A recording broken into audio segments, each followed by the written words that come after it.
couple of people in my membership, the Confident ELT Freelancer Collective, recently asked me in our Facebook group about why certain posts that they'd put on LinkedIn were not getting much traction or engagement. Now, to a degree, this is just one of the mysteries of the universe.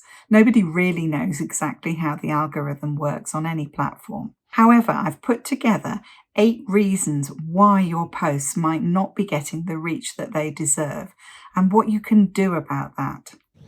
I'm Rachel Roberts, and I help ELT and ESL and MFL freelancers like you develop a business and marketing strategy so that you can earn more and work less. Join my Confident ELT Freelancer Collective membership or dive in deeper and work with me on my 6-month group program, Designed to Flourish. Check the description for details and to book a call.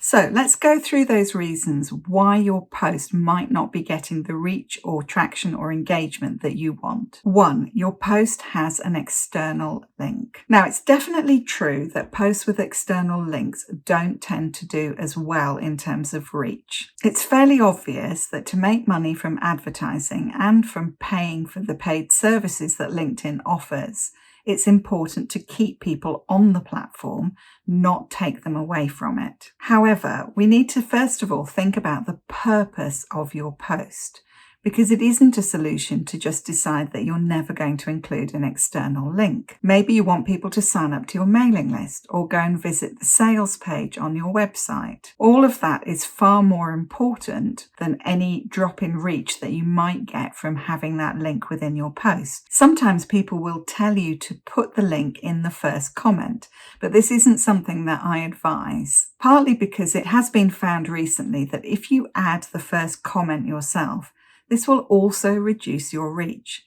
LinkedIn are probably wise to that practice. Secondly, if somebody shares your post, which is obviously something that you want, then the link will disappear completely, rendering that sharing of the post completely redundant. So my best advice is to think through the purpose of the post. If you don't need a link in there, don't add one. But if you do need a link, add it and don't worry about it. 2 more things that people worry about that might affect your reach in some way on LinkedIn. Number 2, you edited your post too soon after posting. Now again, there is some evidence that editing your post within the first hour or 2 after posting can negatively affect your reach. Possibly this is because people used to try to get round the link problem by posting something without a link and then editing it to add the link. Whatever the reasons for it, this means that if you just spot a small typo after you've posted, you're probably better off not going in and correcting it, at least not for the first couple of hours. However, if it's a bigger mistake, such as missing out the link that people need to follow to sign up for your offer, then obviously it's more important to correct that than to worry about the effect on reach.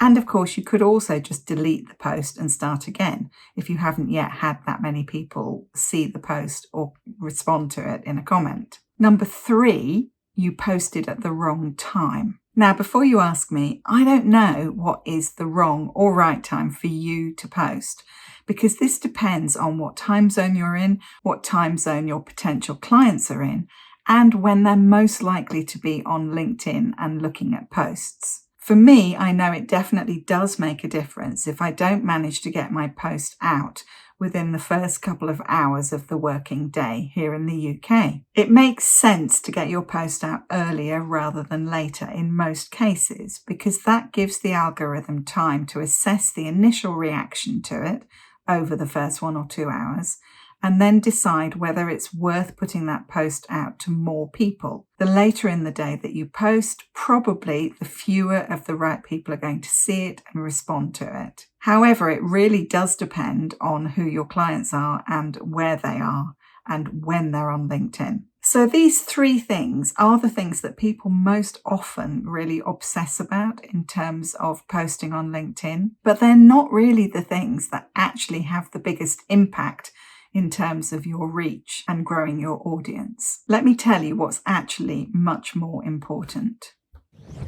Number 4, you're not connected to enough people or not to the right people. LinkedIn is far better than any other platform at showing your posts to people, mainly because, as yet at least, it's far less saturated than the other platforms. A far smaller percentage of people who are active on LinkedIn actually post there. However, if you aren't connected to the right people, or at least to people who are going to actively comment on your posts and perhaps put them in front of the right people, then your post is never going to get very much traction. So having a strategy for growing the right connections is really important. Number 5, your post is not relevant to your audience. Hopefully your audience is made up, at least in part, of your ideal client, or of people who are connected in some way to your ideal client. But if your posts aren't relevant to that audience, they're probably not going to read them, and they're certainly not going to comment on them. And that's the number one way that the algorithm uses to decide whether or not it's worth pushing your post out to more and more people. So it always goes back to being super clear about who your ideal client is and what it is that they want to read or watch when they look at your posts on LinkedIn. 6, it doesn't hook the reader in quickly. Now, maybe your post actually is very relevant, but you can't tell that from the first couple of lines. And we need to remember that until they click more, they may only be able to see that first couple of lines. So if they don't immediately tell them why they want to read more of this, you're likely to lose the reader pretty quickly. And again, that will mean that LinkedIn doesn't get the signals that it needs to share your post more widely. 7, your post is too long and dense. Maybe it's because we're educators, but there's definitely a tendency, which I share myself sometimes, to write really long posts on LinkedIn. Just because you can use all the characters doesn't mean that you necessarily should, at least not when it comes to writing posts. It's a bit different when we're looking at your profile. There's nothing wrong with writing some long posts, however, but if you do so, you need to make sure that you really break up the text into short paragraphs, ideally 1 to 2 lines per paragraph, and that there's plenty of white space between those paragraphs, and that you're using punctuation like bullet points, maybe some emojis, not too many, in order to help people navigate that text quickly. You want them to be able to skim through it, and then they can go back and look more carefully. If they're just faced with a whole wall of dense text, they're probably just going to move on before they read any of it. Number 8, have a clear and frictionless CTA, or call to action. Last but not least, let's go back to the purpose of the post. Why do you want them to read or watch this post? What action do you want them to take as a result of it? Every post pretty much should have some kind of CTA or call to action. But this doesn't mean that it always needs to be trying to sell them something. The action that you want them to take might simply be to engage with the post so that more people get to see the post and you can grow your audience. You might simply want to start a conversation, get some opinions, make them think. And every comment that you get, particularly if it's a longer comment, not just great post, will signal to the algorithm that this is something that people want to see. So the CTA is a key part of your post. But the final and important thing to say about the CTA is that it should be as frictionless as possible. What I mean by that is that you want to make it really easy for people to respond in the comments. If you ask a question where people have to really sit and think about it for a while, most likely they will be too busy to want to do that. They also probably don't want to say anything too exposing in public. I quite often see CTAs which ask people to share their biggest struggle. Now, that's a great question to ask in terms of market research, but not many people actually want to share that publicly, particularly perhaps not English language students. So try and keep those questions something fairly light and unexposing and that's easy to answer. You might even think about offering people a multiple choice, either within a poll or simply as part of your post. Now go back and look at some of your recent posts.